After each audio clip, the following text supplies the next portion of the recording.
예수께서 거기서 떠나사 갈릴리 호수가에 이르러 산에 올라가 거기 앉으시니 큰 무리가 다리 저는 사람과 장애인과 맹인과 말 못하는 사람과 기타 여럿을 데리고 와서 예수의 발 앞에 앉힘에 고쳐주시니 말 못하는 사람이 말하고 장애인이 운전하게 되고 다리 저는 사람이 걸으며 맹인이 보는 것을 무리가 보고 놀랍게 여겨 이스라엘의 하나님께 영광을 돌리니라.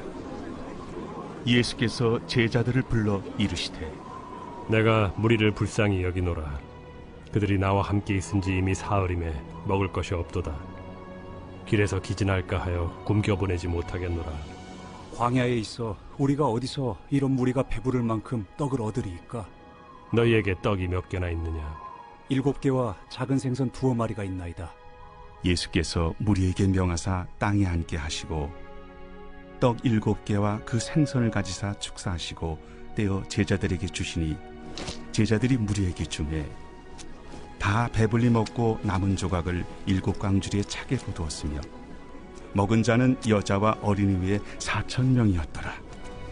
예수께서 무리를 흩어보내시고 배에 오르사 마가단 지경으로 가시니라.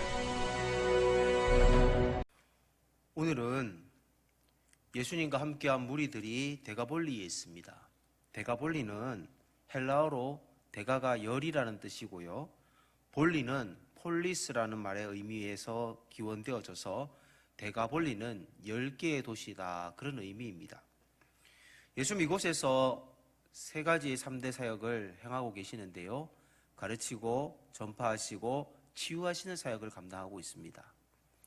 예수님께서는 지금 이방인들이 살고 있는 곳에 오셔서 수로보니게 여인, 가나안 여인도 고쳐주셨고요. 지금은 산으로 올라가셔서 많은 병자들을 고치고 있는 장면입니다. 예수님의 이적을 통해서 오늘 이 새벽에 몇 가지 결단의 시간이 되기를 소망합니다. 첫 번째, 진정한 이웃이 되시기 바랍니다. 진정한 이웃이 되라. 오늘 29절에 보면 산에 올라가 있다, 이렇게 표현되어져 있습니다. 그런데 예수님께 30절에 보면 어떤 사람들이 병 고침을 받느냐? 맹인, 다리 저는 사람, 말 못하는 사람, 장애인, 그리고 기타 여러 치유를 받으러 오시는 분들이 다리를 절면서 산으로 와야 되고 맹인이 산으로 와야 되는 상황입니다. 장애인들이 산으로 와야 되는 상황입니다. 여러분, 본인들 혼자의 힘으로 올 수 있겠습니까? 누군가 진정한 이웃이 되어 주었기 때문에 예수님에게 병 고침을 받을 수 있었다는 것입니다. 저는 인생의 어려운 문제에 짐을 진 사람들을 예수님께서 어떻게 도와줘야 되는지를 이 본문을 통해서 말씀합니다.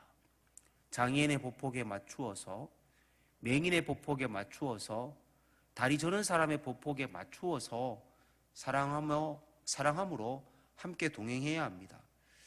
예수 믿으면 좋습니다.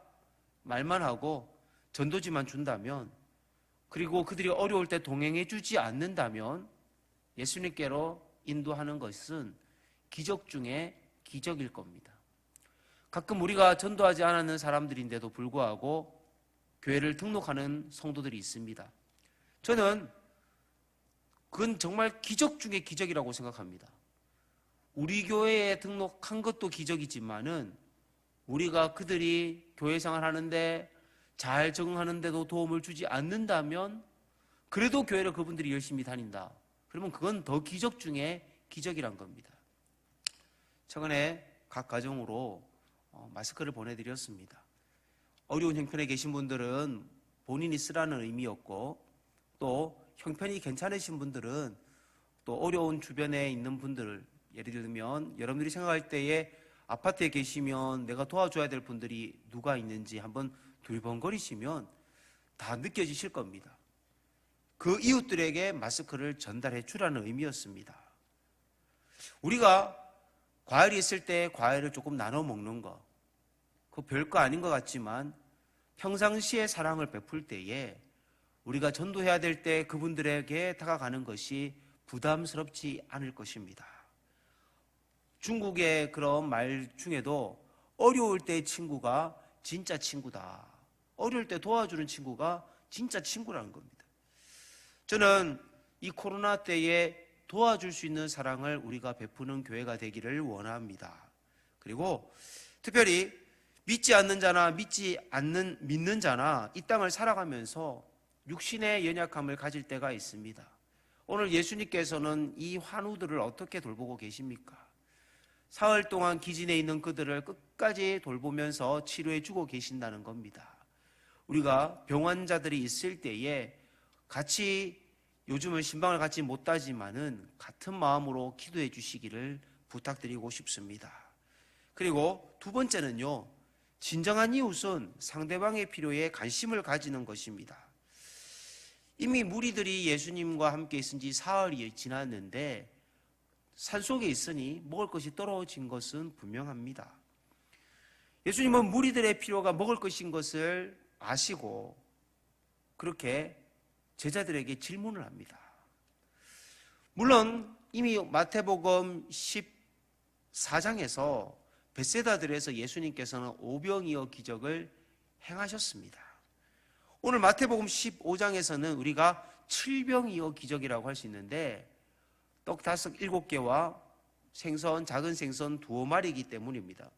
그런데 오병이어 기적 때에는 제자들이 먼저 나서서 예수님, 이 빈들에 지금 먹을 것이 없으니 하루 종일 시장한 그 무리들이 마을에 가서 직접 사 먹게 해 주십시오라고 명령을 좀 해달라 부탁을 낸 겁니다. 그런데 오늘 칠병이어 기적은 예수님이 먼저 제자들에게 너희들이 먹을 것을 주라 그렇게 얘기를 하셨다는 겁니다. 너희들이 어떻게 해결하면 좋으냐 그렇게 질문하셨다는 겁니다. 왜 예수님이 마태복음 14장과 또 15장에서는 서로 다르게 반응하셨을까요? 가끔 어떤 분들은 오병이어 기적과 칠병이어 기적은 같은 사건이다, 동일한 사건이다 그렇게 말합니다. 그러나 마태복음 16장 한 장만 넘겨보면요, 그게 틀린 걸 알게 됩니다. 마태복음 16장 10절, 9절 말씀을 한번 보십시오. 떡 5개로 5,000명을 먹이고 주운 것이 몇 바구니며 떡 7개로 4,000명을 먹이고 주운 것이 몇 강줄이었는지 기억하지 못하느냐. 예수님이 떡 5개와 떡 7개의 기적을 구분해서 말씀하고 있는 겁니다. 제자들은 예수님이 오병이어 기적을 일으키셨지만은 칠병이어 기적을 일으키실 수 있을까? 그런 믿음이 부족했습니다. 예수님의 시선은 제한되지 않았는데 제자들의 시선은 왜 제한되어져 있었을까요? 그것은 지금 데가볼리라는 지역이 이방인들이 사는 지역입니다. 그러니까 유대인들만 구원할 줄 것이라 생각했던 것이죠. 그러니까 이방인들에게도 이런 동일한 칠병이어 기적을 일으키실 것이라고는 생각하지 못했습니다. 예수님은 먼저 질문하신 사건이 그런 이유가 있는 겁니다. 이방인들에게도 내가 양식을 주는, 구원의 양식을 주는 하나님의 복음이 전파되어야 된다는 것을 제자들이 깨닫기를 원했습니다. 우리는 예수님 오늘 본문에서 이방인과 유대인들을 동일하게 그 무리들을 존중하고 있는 것을 보면서 우리는 어떤 사역을 감당해야 되겠습니까? 세 번째, 우리는 무리를 긍휼히 여기는 사랑과 자신을 드러내지 않는 사랑을 실천해야 할 것입니다. 예수님의 사역은요, 오늘 평가가 칠병이어 기적을 하고 나서 굉장히 많은 것이 음식물이 남았습니다. 4,000명이 먹고도요 7강주리가 남은 겁니다. 우리가 지난번에 오병이어 기적에는 12바구니가 남았습니다. 5,000명이 먹거든. 그러니까 사람들이 생각할 때는 12바구니와 7강줄이 오병이어가 더 큰 기적이었다 생각도 할 수 있습니다. 그런데 이 강줄이와 바구니의 사이즈가 다릅니다. 바구니는 그냥 자기가 먹을 도시락 정도의 사이즈라면 광주리는 사람이 들어갈 수 있는 사이즈입니다. 다시 말해서 사도 바울이 다메섹에서 도망을 급하게 가야 될 때 사도 바울 회심하고 복음을 전하니까 다메섹에 있는 유대인들이 사도 바울을 죽이려 하잖아요. 그때 성벽에 광주리를 매달아서 그렇게 도망을 갔다는 겁니다. 그래서 예수님의 이 칠병이어 기적도 굉장한 기적인데요, 차고 넘치는 기적이었다는 겁니다.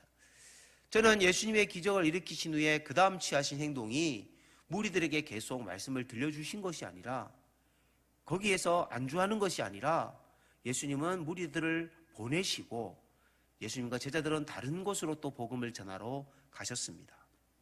우리는 모든 행사들이 은혜롭게 마치면 자화자찬하고 내가 참 잘했지, 내가 참 고생했지, 또 우리 교회가 다들 고생했어, 이렇게 우리에게만 관심을 둡니다. 그래서 부흥회를 하거나 사경회를 하거나 전도축제가 잘 끝나거나 칸타타가 잘 끝나거나 우리가 은혜 받은 것에 자족하기가 쉽습니다. 그러나 예수님은 오병이어 기적을 일으키셨을 때도 그렇고 칠병이어 기적을 일으킨 후에도 동일하게 무리들을 보내신다는 겁니다. 예수님은 복음이 멈춰서는 것을 원하지 않습니다. 그러면서도 자신을 드러내기 위하여 무리들을 자기 옆에 두는 것이 아니라 보내셨다는 겁니다. 그 은혜 받은 것을 더 널리 전파하라는 것이 예수님의 마음입니다. 목회자인 저에게 오늘 이 본문이 하나의 깨달음을 줍니다. 많은 사역을 하면 목회자들도 영적으로 탈진할 때가 있습니다. 탈진하게 되면 사역을 하면서도 기능적으로 기계적으로 일을 하는 경우들이 있습니다. 그런데 사람을 대하는 예수님의 태도는 제자들과 다릅니다. 제자들은 무리들을 그냥 우리가 어떻게 먹이겠습니까? 우리는 책임질 수 없습니다. 그러나 예수님은 무리들의 사흘 동안 있었던 배고픔을 기억했었던 겁니다. 예수님의 사역의 기초는 사랑과 관심이었습니다. 우리 교회가 일을 맡겨주었기 때문에 그냥 그 맡겨진 일에만 열심히 하는 사람들이 아니라 그 일을 하면서 만나는 성도, 그 일을 통해서 교제하는 믿지 않는 자들, 유대인이든 이방인이든 우리가 예수님의 마음으로 진실된 사랑과 섬김으로 그들을 통해서 또 복음이 더 확장되는 일에 우리가 조용하게 쓰임 받을 수 있도록 우리는 드러나지 않고 인정받지 못해도 주님만 드러나는 일에 우리 자신을 드릴 수 있는 저와 여러분이 되기를 소망합니다.